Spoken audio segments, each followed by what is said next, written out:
Welcome to Out of the Game once again. I am JD and I have two guests with me today. I have Katie, who is 235 Production Family, and I have Jess Orso, reviewer from sci-fi-mafia.com. As always, we're presented to you by Vulcanite Radio. Get you some.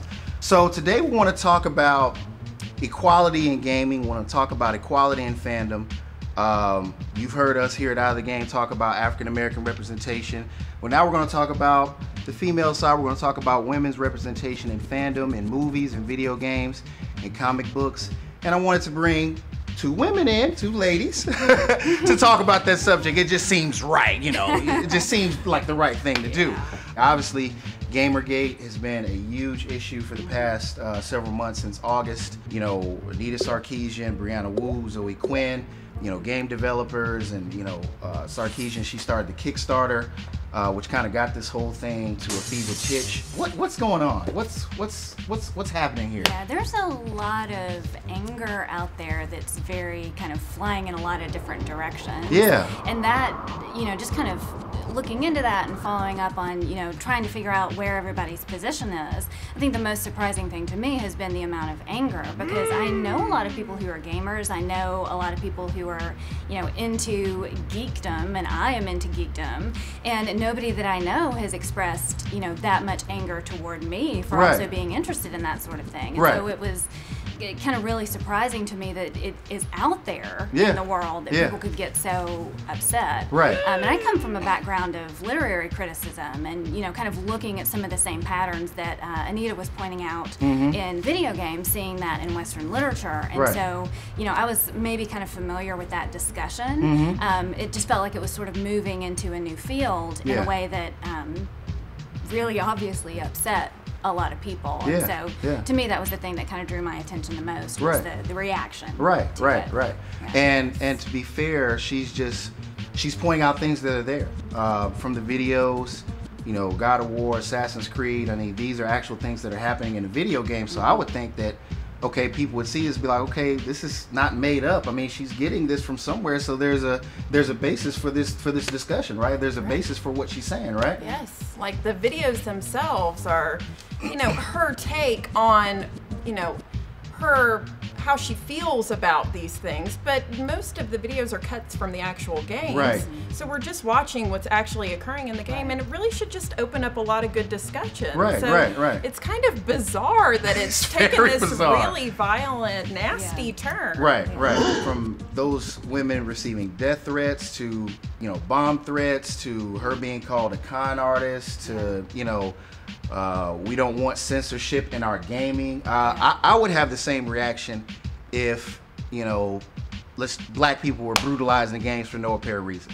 I mean, it's all about the equality. It's all about everybody being presented on a level playing field and being presented in every way that's true to life. We're not seeing that walking down the street. You know, even though a lot of these cases are period pieces, you know, this is maybe what happened back in that time. Still, it doesn't show the full gamut of how women play a role in our society, and that's not their only role. And I think that was her point. There have been some positive women examples in video games, especially. You got Lara Croft in Tomb Raider, Assassin's Creed Liberation. There was a female lead in that. So I think there is some equality there. But again, I think her argument and their argument is very founded and needs to be talked about. Because we don't need threats in gaming. And I mean, I would say even with Lara Croft, I mean, the thing about her is like big boobs, short shorts. You know, so even though she's the one kicking the ass, like it's also like her ass that's bringing people into play. So I mean, even she is kind of sexualized a little bit, even though she's a strong female character. And that is also kind of a pattern that I can see. You know, that, you know, even the strong female characters are sometimes, you know, pretty sexual characters. But at the same time, that happens to guys too. Like they've, you know, they've got some pretty nice biceps. And, you know, the superhero body is usually the body that people tend to gravitate towards. So that kind of mentality, I don't think we'll ever see like a full, complete balance. But do you think we'll get closer to that?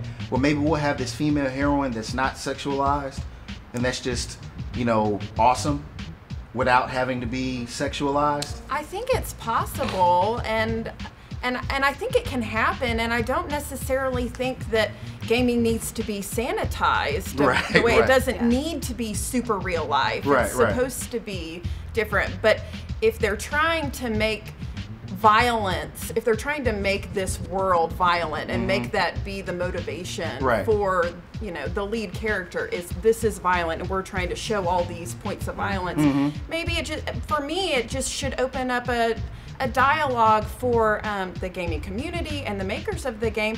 Is there a way that we can be more creative than to just do this over and over perpetually towards women? I mean, is there a way we can get more creative? Because we've abused this venue. Can we go ahead and move on and get more creative with in the world than just slapping ladies around. Right.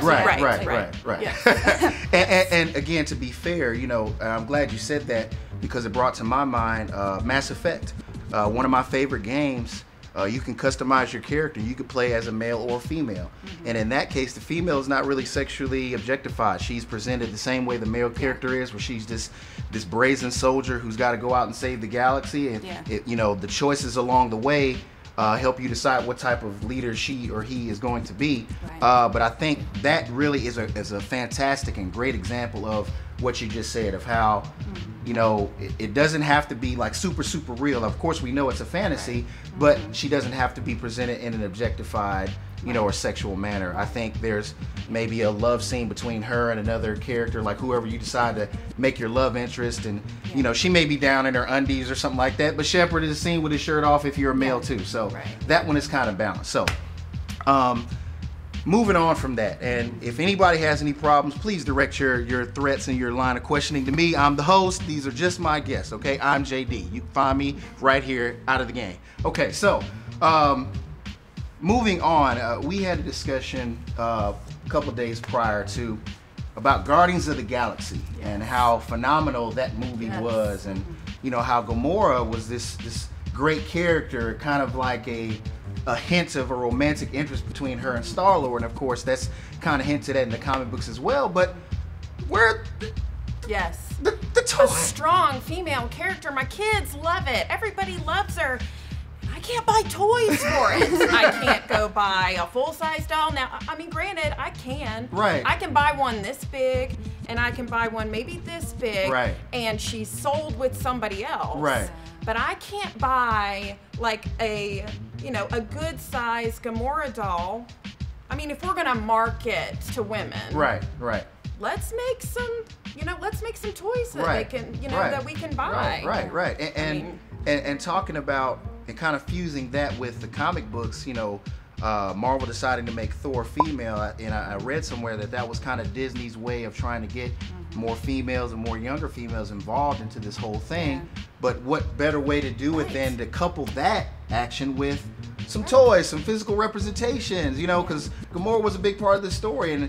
And to support your point, I've been to the store and I've seen everybody else. I've seen Drax, I've seen Ronan, I've seen Rocket, I've seen Groot. 12, you know, 10, 12 inches, but I haven't seen Gamora. There's a good sized Rocket. I mean, we can market a raccoon. I mean, really. Right. So there's that, and so there's got to be, like you said, there's got to be a discussion. You know, we've got to at least try to challenge these ideas and try to talk about how we can make this thing more appealing and make it balanced for everybody to enjoy. It's like you have, you know, young girls that are out here, they're wanting to get into this and they're wanting more than just to be objectified. So I mean, there's got to be some way that we can do this. You know, I don't know. What do you think, Kate? I mean, well, I do think that there's hope that the trend is kind of shifting toward a little more equal representation. And I think that a lot of people who are making games, a lot of people who are making movies are kind of aware that there needs to be a little bit more of a balance. And so, I mean, I think we're moving in that direction, and I think we should, you know, definitely keep going there. But I mean, even the thing with making Thor a woman is still maybe not quite there, because Thor is already Thor's own thing. And just to flip the gender, it's still kind of the same person, just, you know, with a gender switch. So I mean, Gamora is a more original character. Started as a woman, is a strong woman. It's her own person. It's her own person. Which is kind of the point that Anita Sarkeesian is making, is that women are their own people, not just props. And you don't have to make this sudden shift in the character necessarily. Just let's work with the ones we already have and maybe be original. Right. The same argument that I had for Fantastic Four, you know, making Johnny Storm an African American. Yeah. It hadn't been a traditional African American character, so why change it now? Yeah. Didn't really have to make Thor female. You still have Captain Marvel. I mean, she's a major ass kicker in Marvel. You have She-Hulk. You have Storm. You have so many characters that you could decide to put your focus in rather than make Thor a woman. Yeah. Right. So yeah. I don't know. We're gonna try to get there eventually, maybe somehow.